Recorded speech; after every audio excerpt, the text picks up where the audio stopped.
Hello everybody and welcome back to my channel. My name is Jay and today I am going to be talking about the Star Wars Tales of the Empire. This will be my review and thoughts on the Smitty series, focusing on two characters, Morgan Elsbeth and Barriss Offee. And it could have been better. It was, my opinion, it was okay, but it was not like Tales of the Jedi. I thought that I understand the story you want to talk about Ellis, but how she got in there. We've seen the first episode was good, but it just seems like it got down. Then Barriss, how they changed her character. I don't like how they changed her character because when we last saw her in Clone Wars series, she hated the Jedi. She thought, she thought the Jedi were evil. They're, behind the war and stuff. She was the one able to trade Ahsoka, attack, how she have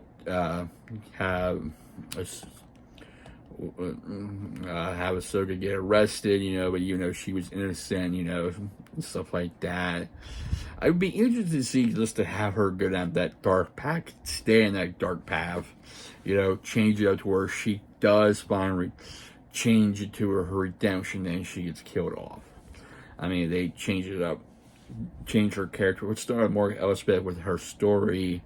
It was the first episode good. It wasn't good the next couple of episodes. The first episode we see the excuse me, I get myself fixed here. The attack on Dathomir or the Trade Federation with the droids and Grievous. We see Morgan Elsbeth's mother fight Grievous. Unfortunately, she loses due to the third lightsaber. And we see Morgan Ellis trying to survive, trying to stay alive before the droid attack. She gets knocked out. She gets saved by these other witches of Dathomir. They live in the mountains. They basically say don't engage, and yet she goes and gets the other two children, like young adults, you could say, to find weapons and fight the droids. However, the one daughter gets killed. The elder like mother finds her, and she uses her ability, but due to that, she loses the child. She loses the child, but she tells like Morgan like her future and stuff like that, which is not good. Second episode, we see her.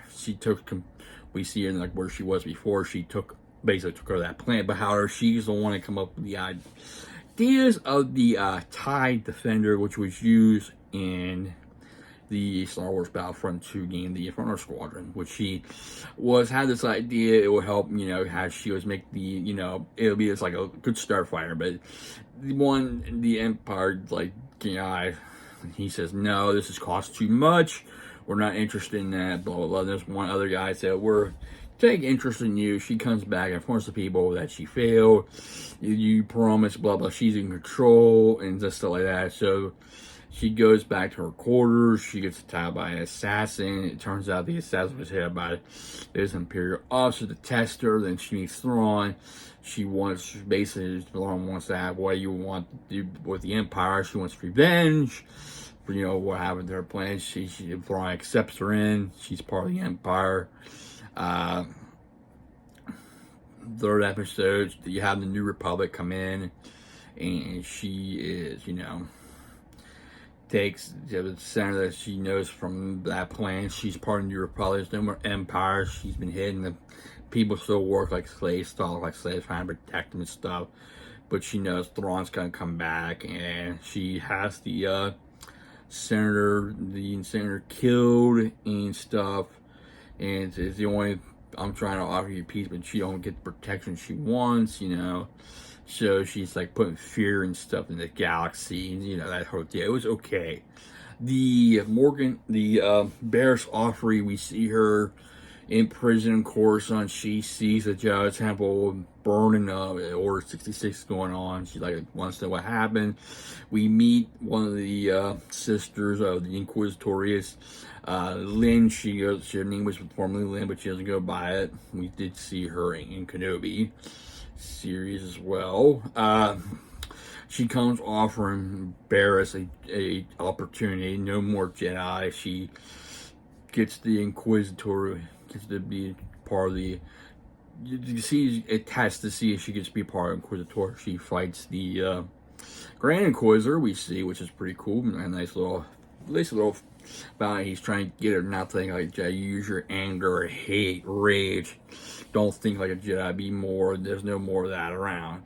She has to face a couple other colleagues. She does win, and she has to face one more the fight to the death, and she does win. She becomes a Inquisitor, and we get to see Darth Vader. Darth Vader comes in. He's our new boss. Doesn't reckon, Vader comes in, sits on his throne, does nothing, doesn't say anything, just breathes, which is like a big disappointment. I think I thought he might would recognize Barriss, since this is Anakin. So, but he doesn't say no. She puts on that helmet, stayed along with the Empire, and stuff like that. That was kind of like a big missed opportunity right there. That was a big missed opportunity.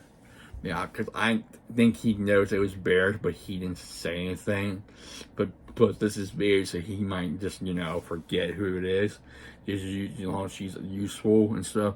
The next episode, we see Barriss, and then they get information that a Jedi is helping refugees on a planet, and they go after him. She's not she's not being intimidated. Barriss is not being intimidated. She's trying to be reasonable, not not enforcing power, not being a enforcer or anything like that. She's still being like a Jedi, basically, but not like what the Inquisitors are. So basically, they do find, she gets the one kid to talk. The kid tells the Jedi something about, say it's a lymph, and they go after the Jedi. Lymph fights the Jedi. She's trying to convince the Jedi that it's don't fight, surrender, we'll help you, blah, blah, blah, but eventually that doesn't work. Then she says, Lynn stabs them, the Jedi, and basically, that's when Barriss turns back on Inquisitorius. She fights, she escapes, knocks Lynn out, and she escapes. We find Barriss on another planet, like an ice planet. I don't think it's Hoth. I don't know it's Ilum, Starkiller base. It's another ice planet. And these two couple, they have a kid, and they take her to the healer, and they find out that this kid has the midi-chlorian count of a Jedi, but she offers them to get out, to a way out, to escape the planet with others too. She's like healer, quote, quote, and then we see Ling confronting Barriss, and Barriss just toys with her, and says, eventually tells her where they're at in that cave, but you're not going to find them because of your anger, hate. And she basically, they do the kids, the family, and the other two allies with Barriss, and they escape, and Barriss gets stabbed in the end. Basically, kind of like it's fast, it's time jumping ahead. So this is basically, I say, the end towards the Inquisitorius. Towards that, it's so we could see Barriss ends up getting killed. We see Glenn carrying her boy out of that cave area, or cavern. We'll say cavern. So overall, it was okay, but it wasn't like Tales of the Jedi. Tales of the Jedi was so much better. Could have been better? Yes, it could have been better. Could we see other things happen? Yes. I think the Barriss story could have been much better. I think she would have been a great Inquisitor, in my opinion, if she was, and didn't change her. Because if you go back to Clone Wars, she was full engulfed in dark side. She believed that Jedi were behind everything, behind the war and all that stuff, pushing forward and stuff like that, portraying Ahsoka and all that. Yes, I think she'd make a great Inquisitor until eventually she would be redeemed, then eventually killed. Excuse me.